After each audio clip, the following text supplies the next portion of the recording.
Assalamualaikum warahmatullahi wabarakatuh. Selamat pagi dan salam sejahtera bagi kita semua. Yang saya hormati Bapak dosen mata kuliah Public Speaking dan teman-teman mahasiswa seperjuangan. Pertama-tama marilah kita panjatkan puji syukur atas kehadiran Allah Subhanahu wa taala yang mana telah melimpahkan rahmat dan karunia-Nya sehingga kita masih dapat berdiskusi hingga sesi ini. Teman-teman semua dimanapun kalian berada, di tengah padatnya aktivitas seperti kuliah, kerja, jangan lupa untuk tetap menjaga kesehatan ya, terutama kesehatan mental. Dan pada kesempatan kali ini saya akan membawakan pidato yang bertemakan pentingnya menjaga kesehatan mental di tengah aktivitas sehari-hari. Sebelum masuk pembahasan, saya mau nanya dulu nih, teman-teman, kira-kira temanya relate gak ya sama kehidupan teman-teman semua? Kalau iya, berarti kita satu server nih. Yuk, pas banget kita simak bareng-bareng yuk. Teman-teman semua, saya sampaikan kembali bahwa menjaga kesehatan mental itu sama pentingnya seperti menjaga kesehatan fisik kita ya. Menurut Kementerian Kesehatan Republik Indonesia pada tahun 2024, 1 dari 3 orang anak muda mengalami cemas dan stres yang berlebihan. Dan hal ini nggak bisa kita abaikan gitu aja, karena pasti dalam menghadapi dua hal ini seperti kerja dan kuliah itu pasti membutuhkan tantangan ya. Organisasi Kesehatan Dunia atau WHO pada tahun 2023 juga menyatakan bahwa ada 75% mahasiswa yang sebelum menginjak usia 24 tahun sudah mengalami gejala kesehatan mental ini. Yang artinya bahwa masa-masa muda itu adalah masa-masa yang sangat rentan mengalami gangguan kesehatan mental. Nah, untuk teman-teman semua yang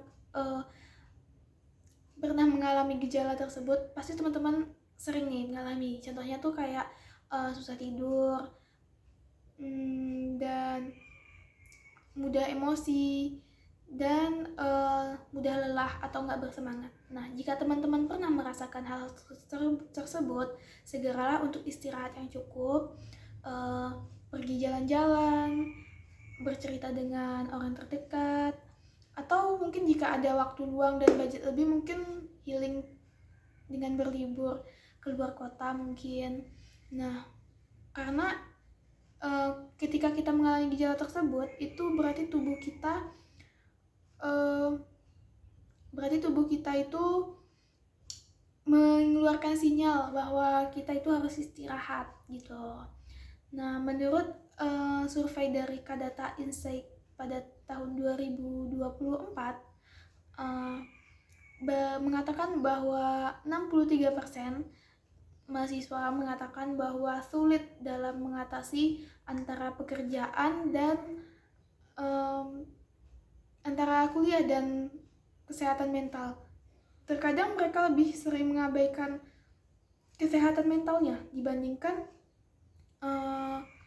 untuk peduli kepada diri dia sendiri. Mereka lebih memilih untuk menjalankan produktivitas sehari-hari tanpa memperdulikan kesehatan mental. Nah, ini sangat tidak baik ya, karena ketika kita bisa menyeimbangkan keduanya, maka hidup kita jauh lebih baik, lebih sejahtera, dan lebih fokus dalam menghadapi segala hal. Nah, dari penjelasan tadi bisa kita simpulkan bahwa menjaga kesehatan mental itu sama pentingnya dengan menjaga kesehatan tubuh kita, walau kadang tidak kita sadari gejala-gejalanya. Karena menurut data dari Kementerian Kesehatan Republik Indonesia dan menurut Organisasi Kesehatan Dunia atau WHO, gejala-gejala ini sering dialami oleh anak muda yang kesulitan menghadapi aktivitas sehari-hari seperti kuliah, bekerja. Nah, tanda-tanda ini nggak bisa kita abaikan gitu saja ya, karena itu merupakan sinyal dari tubuh kita yang mengharuskan untuk istirahat.